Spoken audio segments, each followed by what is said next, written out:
Shalom saudara, saya barusan mendengar sebuah penggalan lagu daerah yang kalau diterjemahkan ke dalam bahasa Indonesia kira-kira seperti ini. Kami juga rindu menjadi berhasil seperti orang kaya itu yang bermobil mewah dan uangnya banyak. Ketika saya mendengar penggalan lagu ini, saya kembali merenungkan dan berpikir tentang makna keberhasilan atau kesuksesan yang sesungguhnya menurut firman Tuhan. Kalau dari lagu tadi diindikasikan bahwa seolah-olah keberhasilan itu diukur dari kekayaan atau tingkat keuangan seseorang, ya. Ketika seseorang memiliki uang yang banyak, harta yang melimpah, ya, mungkin juga berbagai berbagai harta, kemudian banyak hal yang dimiliki, itu menjadi ukuran kesuksesan atau keberhasilan menurut kacamata dunia, yang barangkali juga bahkan mungkin banyak di antara kita yang mengaku percaya Tuhan, orang percaya, orang Kristen, tapi masih memiliki pandangan atau anggapan atau kepercayaan bahwa kesuksesan itu ya seperti itu. Sukses berarti memiliki banyak harta. Sukses berarti mencapai tingkat kekayaan tertentu, memiliki tingkat kekayaan atau memiliki harta di di jumlah tertentu, baru dikatakan berhasil atau kaya. Nah, saya ketika merenungkan itu, saya ingat perumpamaan Tuhan Yesus yang berbicara tentang perumpamaan tentang talenta, ya.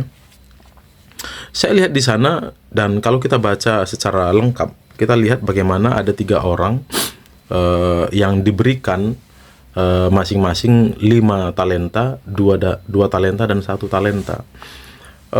Kita tahu bagaimana Tuan dari ketiga hamba itu akhirnya memberikan pujian, apresiasi yang sama kepada baik yang menerima 5 talenta maupun yang menerima 2 talenta. Kenapa? Karena mereka bertanggung jawab, mereka taat, mereka menjalankan uang atau talenta kala itu, ya, yang diberikan oleh tuannya kepada mereka dengan penuh tanggung jawab, sehingga menghasilkan laba, ya. Yang menerima 5 talenta menghasilkan 5 talenta menjadi 10 talenta. Yang menerima 2 talenta menghasilkan 2 talenta laba dan akhirnya menjadi 4 talenta. Berbeda dengan yang menerima 1 talenta yang akhirnya tidak bertanggung jawab dengan talenta yang ia terima dari tuannya, dan akhirnya tuannya itu marah, ya. Dan bukan hanya marah, tapi juga akhirnya memberikan hukuman atas ketidaktaatan atau atas pelanggaran atau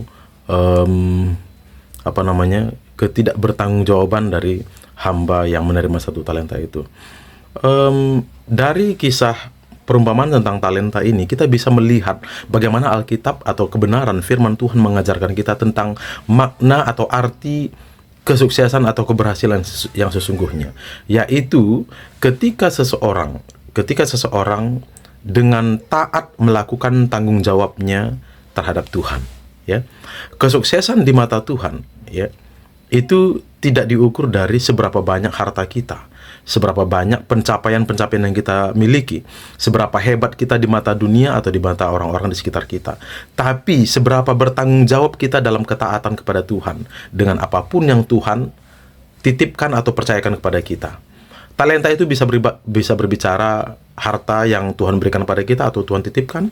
Talenta bisa juga berbicara tentang nafas, berbicara tentang kepintaran, kecerdasan. Talenta juga bisa berbicara tentang kekuatan yang ada pada kita. Talenta juga bisa berbicara tentang fisik kita yang prima atau kondisi fisik kita, ya. Talenta juga bisa berbicara tentang waktu yang kita miliki. Talenta bisa berbicara segala hal yang Tuhan berikan kepada kita. Itu adalah talenta, ya.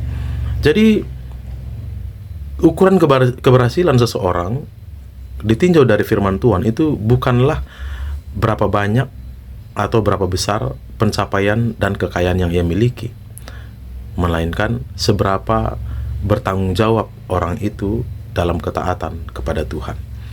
Maka dari itu, jangan kita mengukur keberhasilan kita berdasarkan atau menurut kekayaan atau harta atau pencapaian-pencapaian yang kita miliki.